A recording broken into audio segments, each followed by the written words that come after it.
Why trade matter consists of two parts. In part 1, the report contains 3 chapters. Chapter 1, Measuring International Trade. Chapter 2, Trade and Food Policy. Chapter 3, Trade and Regional Integration.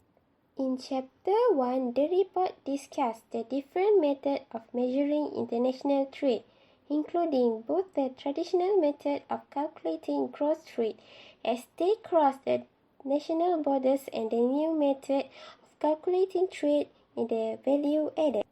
In Chapter 2, the report discussed the interlinkage between trade and food policy, highlighting how certain protective measures that are intended to be positive intervention may sometimes have negative results, such as higher food price.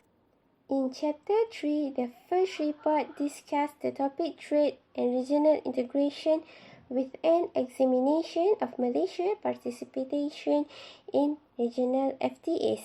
In particular, the report outlined Malaysia's participation in the negotiation of two mega FTA, namely the Regional Comprehensive Economic Cooperation Agreement and the Trans-Pacific Partnership Agreement. In Part 2, this report contains 3 chapters. Chapter 1, Trade and the Healthcare Service Sector. Chapter 2, Trade and the Movement of People. Chapter 3, Trade and Labour. Chapter 1 highlights how the provision of healthcare service is affected by trade policy via the commitments undertaken by the government in the various international trade agreements, including the FTAs.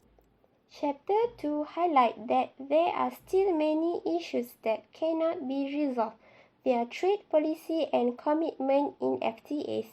Policymakers need to consider how the MNP policy could assist the development of domestic skills and talent in the long term. In Chapter 3, it highlights another dimension of the international trade and trade policy, where the trade policy goes beyond regulating the movement of goods into and out of the country.